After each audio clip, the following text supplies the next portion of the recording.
We can keep shifting in. We can fill in front of the group here. Just want to make sure everything here. Perfect. So, the story of the rebuild of Seattle begins 7 hours after the fire burned out. 10 in the morning, the day after the fire, everybody gathers up on top of the hill to have a town meeting and talk about how we can rebuild. They're really excited to do this. The meeting gets a little chaotic, everybody throwing out their own ideas, until the city planners stand up and say, okay, everybody calm down. We already have a master plan worked out to solve all of the downtown issues, and it just got easier. Now that the tide flat is empty, we're gonna take all the dirt from the hill and knock down Profanity Hill. Take that dirt, dump it down onto the tide flat, and flatten the whole area out. Then we can rebuild Seattle on top of solid flat dirt. And honestly, that's kind of a nice idea. So the business owners get excited for a minute. They ask how long this will take. And the city planners tell them it will be a fast process. They will have solid flat dirt to build on in 7 to 10 years. And the business owners are no longer excited. They say, no, you can't do that. We own private property where our buildings just burnt down, and we're gonna rebuild there tomorrow. You are going to go back to the drawing board and leave us alone. And the city does. They come back about 2 weeks later, they say, we have the new plan. It is basically the old plan. Except, now we're only gonna use the city property. We're gonna build raised streets and sidewalks up around your buildings, close in the lower levels, and cause Seattle to function, at least here on First Avenue, at the second floor level of the new building. And that's what happened. We are standing on the original level of Seattle. We're standing at tide flat level. Behind the group here and that room where we first came underground are the first floor of a building built after the fire.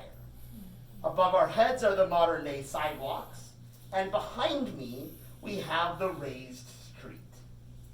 About a month after the fire, the city finally starts their construction, and they start building these stone retaining walls like you see behind me along the edge of the sidewalk surrounding every building downtown. Once those walls are up, you have kind of a moat, if you will, where we're standing next to the building, and a gap on top of the old streets that gets filled in with dirt from the hill.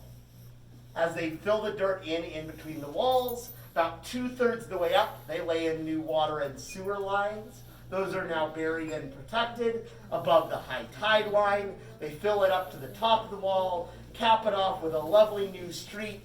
By the time that's done, we already have nice new buildings, but we don't have any more money.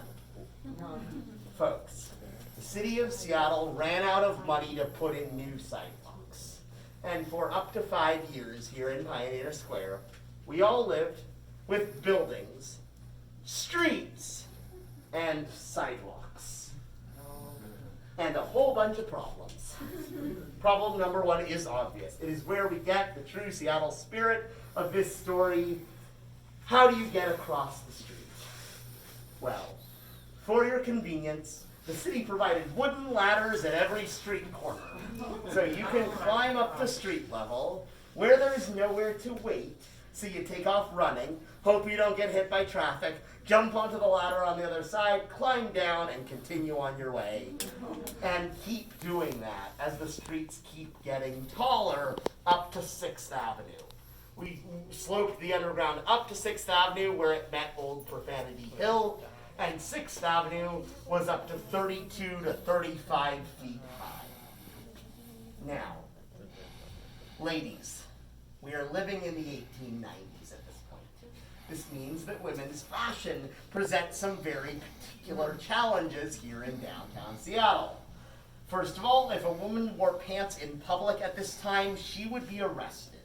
So all of the women in town are wearing dresses or skirts, most of them with multiple layers of petticoats or underskirts underneath them. They're big and floofy and awkward, and you're also wearing a whalebone corset, so you likely can't breathe by the time you reach the top of a 32-foot ladder, and you still have to run across the street and climb down the other one.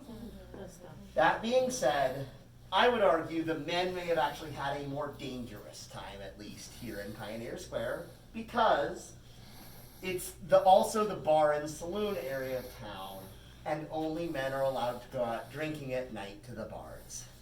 So it's the men trying to get home in the middle of the night, climbing up and over the streets in the dark while drunk. Usually they made it up the first ladder. When you got to the far side of the street, yeah, you ran into a bit of a bigger issue. Our founder, Bill Spidell, used to say, if you want to quit drinking in the 1890s, come to Seattle. We have a one-step program. People are literally dying, falling off the streets of Seattle, and the city does nothing. Nothing changes for another year or two until no one will do their shopping downtown and the businesses start to lose money. So the business owners agree to split the cost of new sidewalks with the city as long as they will make it cheap and fast. And they do. They also managed to make it the only time in Seattle's history that cheap and fast also meant stable and long-lasting. What they put in is right above our heads. It has lasted over 125 years through 3 major earthquakes with less structural damage than many of the buildings. The gray beams are new. Those were put in the 1980s for a little bit of reinforcement, but above them, the original iron I-beams are driven 1 foot into the wall of the building and 1 foot into the retaining wall. And those support these brick keystone arches, which are made stronger by the weight of the sidewalks on top of them. The gap down the middle of the bricks was for skylights. There was a skylight every 5 to 10 feet when they first put in the sidewalks. They were the only source of light in the tunnels of the underground when it was first built. The buildings provided their own light inside. They also put in new concrete stairs at all the corners, so it's easy to get down here. The shops continue to use their underground first floor for about 5 or 10 years after the sidewalks go in. And during that time, this becomes the preferred way to get around downtown, because in cold, wet, rainy Seattle, it's pretty nice to have a roof over your head while you do your shopping. And we just built Seattle's original indoor shopping mall. That is the basics of how we created and used our underground, folks. In just a minute, we're going to head up and over the streets to get to the next section. In that next section, you actually get to see a couple of those skylights that I mentioned. We'll walk over them to get there, and then we'll hang out, or we'll pass underneath them in that next section of the underground. We're going to head out this way, folks.